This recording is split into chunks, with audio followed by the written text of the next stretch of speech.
भारत की पौराणिक कथाओं में आपने राक्षसों की कहानियां सुनी होंगी, देवी देवताओं की भी। पर क्या आपने कभी लीलावती यक्षिणी के बारे में सुना है? लीलावती सिर्फ एक नाम नहीं, बल्कि एक अद्भुत ग्रंथ की नायिका है। लीलावती एक ऐसी स्त्री थी जिसकी सुंदरता, बुद्धिमत्ता और रहस्यमय शक्तियां उसे आम औरतों से अलग बनाती थीं। पर क्या वह एक आम औरत थी या कोई दिव्य शक्ति? यह कहानी हमें मिलती है एक प्राचीन ग्रंथ से, लीलावती। यह किताब सिर्फ गणित नहीं, बल्कि रहस्यों से भरी एक यात्रा है जिसमें पात्र हैं लीलावती, बाती और यक्षिणी। लीलावती पुस्तक असल में एक गणितीय ग्रंथ है जिसे महान गणितज्ञ भास्कराचार्य ने लिखा था। लेकिन यह सिर्फ गणित की बातें नहीं करता, इसमें छिपी है एक रहस्यमयी कहानी। भास्कराचार्य ने यह किताब अपनी बेटी लीलावती को समर्पित की थी। पर क्या आप जानते हैं कि इस बेटी का भविष्य एक खगोलीय दुर्घटना की वजह से बदल गया? भविष्यवाणी के अनुसार लीलावती की शादी एक शुभ मुहूर्त में होनी थी। एक यंत्र बनाया गया, पानी की बूंद जब कलश में गिरे तब शादी शुरू हो। लेकिन एक छोटी सी बात अनदेखी रह गई। एक मोती उस यंत्र के छेद को बंद कर गया और मुहूर्त निकल गया। इसके बाद लीलावती ने शादी नहीं की और अपने पिता के साथ गणित में लग गई। उसके लिए भास्कराचार्य ने लीलावती ग्रंथ लिखा ताकि वह शिक्षा से संसार को नया मार्ग दिखा सके। लीलावती की एक और छाया रूप थी, बाती, एक स्त्री जो ज्ञान और तपस्या की मूर्ति थी।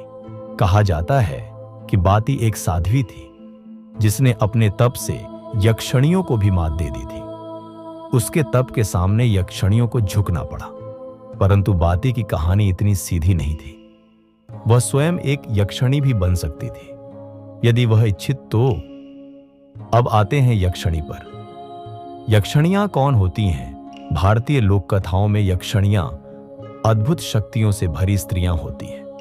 वे न तो पूरी तरह से देवी होती हैं, न ही राक्षसी।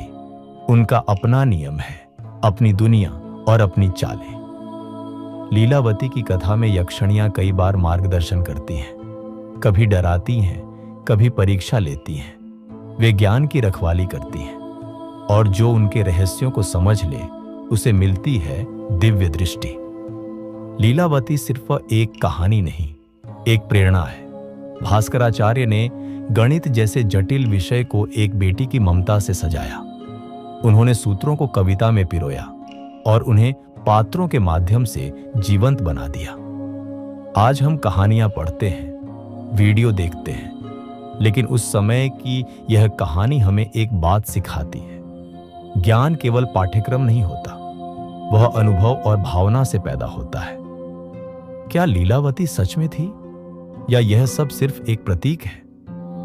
कई इतिहासकार मानते हैं कि लीलावती एक वास्तविक व्यक्ति थी। कुछ कहते हैं वह केवल गणित की कल्पना थी। बाती और यक्षिणी ये नाम लोक कथाओं से आए हैं, लेकिन इनके पीछे छिपे संदेश अमूल्य हैं। तो दोस्तों, क्या लीलावती सिर्फ एक लड़की की कहानी है या वह ज्ञान की देवी थी? क्या बाती केवल साध्वी थी या एक पूर्व यक्षिणी? और क्या यक्षिणियां आज भी हमारे आसपास हैं? अगर आपको इस रहस्यमय कहानी ने रोमांचित किया तो वीडियो को लाइक और शेयर जरूर करें और कमेंट में बताइए आप किसका सच जानना चाहेंगे अगली बार।